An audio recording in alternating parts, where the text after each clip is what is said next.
하나님께서 이렇게 유다의 회복과 그리고 그동안의 남유다와 북이스라엘 갖다가 괴롭혔던 나라들 갖다가 심판하실 걸 갖다가 말씀하십니다. 그래서 먼저 바벨론의 멸망을 갖다 말씀하셨고, 이제 오늘 말씀에서는 이스라엘 괴롭혔던 아수르와 블레셋을 향하여 심판하실 걸 말씀을 해요. 하나님은 자신의 이런 계획을 반드시 행하실 것 같아 맹세하시죠. 그래서 24절에는 만군의 여호와께서 맹세하여 이르시되 내가 생각하는 것이 반드시 되며 내가 경영한 것을 반드시 이루라 이렇게 말씀을 해요.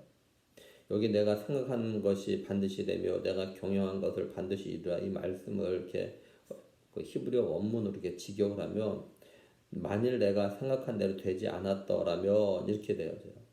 이건 하나님의 신실하심을 갖다 강조하는 거죠. 다시 말해서 하나님은 자신이 한번 말씀하신 건 반드시 이루신다라는 거예요. 행하신다는 거죠. 그러니까 하나님의 말씀을 갖다 믿으라라는 겁니다. 또 27절에 만군의 여호와께서 경영하셨은즉 누가 능히 그것을 패하며 그의 손을 펴셨은즉 누가 능히 그것을 돌이키랴 이렇게 말씀을 하죠. 그걸 세 번역으로 보면 이렇게 되어져 있어요.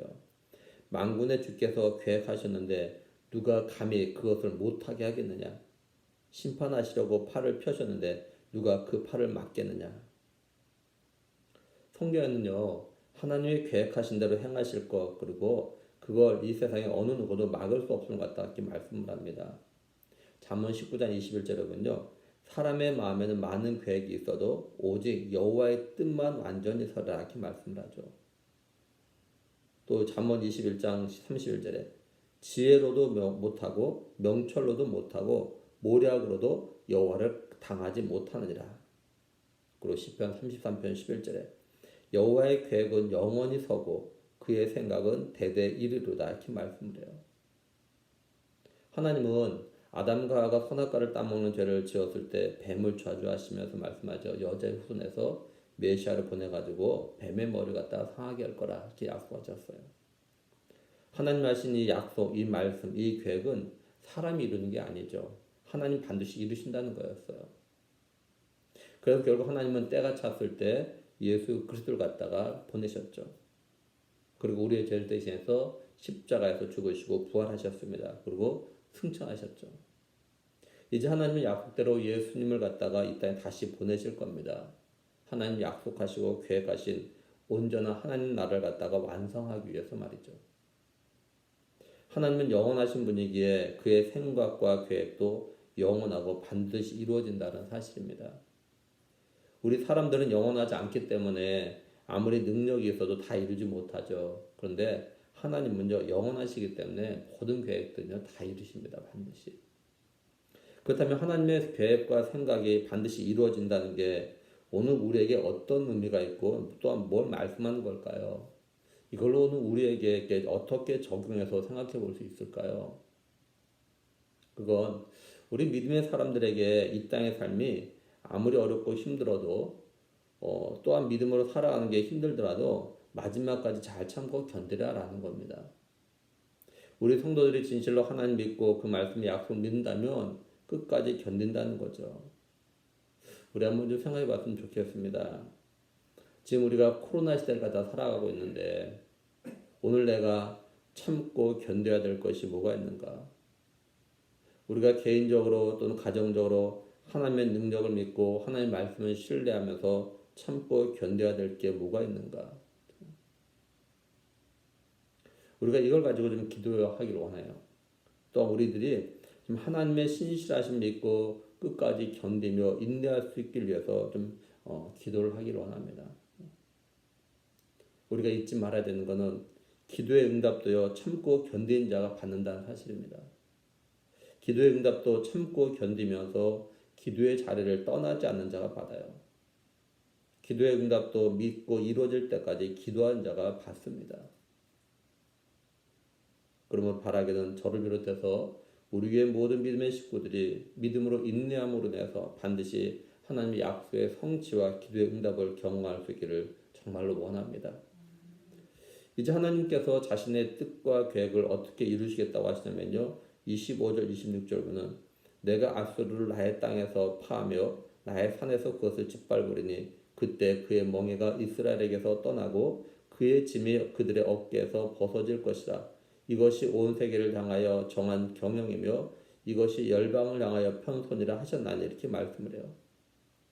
하나님은 내가 친히 그죠? 하나님이 압수를 갖다가 나의 땅 또한 나의 산에서 다시 말해서 하나님의 택한 백성들이 살고 있는 이 이스라엘 백성들을 정복하고 괴롭힌 이 압수를 갖다 부수시겠다고 합니다. 그래서 이스라엘 백성들이 압수로 인해서 짊어지고 있던 짐 멍에를 갖다가 벗겨 주시겠대요. 이게 하나님의 계획이라는 겁니다. 다음으로 블레셋을 향해서 경고합니다. 블레셋은요 팔레스틴 서남쪽 지중해 그 연안에 위치한 가나안 7족 속 중에 하나입니다. 이스라엘 백성들은 가나안을 갖다가 정복할 때 가나안에 살고 있는 모든 족속들 갖다가 다 이렇게 진멸했어야 했죠. 그런데 이스라엘 백성들이 그렇게 하지 않고 가나안 족속들과 남겨두죠. 이렇게 사사기에 보면 신명기 7장 16절 보면요. 내 하나님 여호와께서 내게 넘겨주시는 그죠? 내게 넘겨주시는 모든 민족을 내 눈이 궁일이 여기지 말고 진멸하며 그들의 신도 섬기지 말라. 그것이 내게 올무가 되라. 이렇게 말씀을 해요. 그러니까 진멸하던 모든 족속을 갖다 진멸하지 않고 남겨두면 그것이 너에게 올무가 될 거다. 그 사사기 2장 3절에도 그러므로 내가 또 말하기를 내가 그들의 너희 앞에서 쫓아내지 아니하리니 그들이 너희의 옆구리에 가시가 될 것이며 그들의 신들이 너에게 올무가 되리라 하였노라. 이렇게 말씀을 해요. 그러니까 이스라엘 백성들이 하나님 말씀 경고를 듣고 가나안을 정복할 때 하나님의 약속의 말씀을 믿고 어떻게 하든지 간에 가나안 7족들 갖다가 완전히 진멸해야 했습니다. 근데 이런저런 이유로 이스라엘 백성들이 진멸하지 않고 남겨두죠. 그래서 가나안 7족속들 특히 블레셋이 옆구리의 가시처럼 이스라엘 갖다가 괴롭혔고 때로는 이스라엘 갖다가 정복하기도 하죠. 우리가 여기서 이런 상황을 갖다가 우리에게 적용해 볼 필요가 있습니다. 오늘 우리들도 하나님의 약속의 말씀과 명령들에 대해서 이런저런 이유로 변명하고 핑계대면서 순종하지 못할 때 반드시 그게 우리의 옆구리의 가시처럼 우리를 갖다가 괴롭힌다는 사실이에요. 우리의 삶의 아픔과 힘든 일 가운데서도요, 잘 보면 우리가 하나님의 경고의 말씀을 이런저런 이유로 순종하지 못해서 생긴 것들이 있어요. 쉽게 말해서 우리가 버려야 할 그런 옛사람의 모습들, 옛 습관들, 죄된 삶들 갖다가 온전히 버리지 않음으로 인해서 그게 우리를 갖다가 힘들게 한다는 거죠.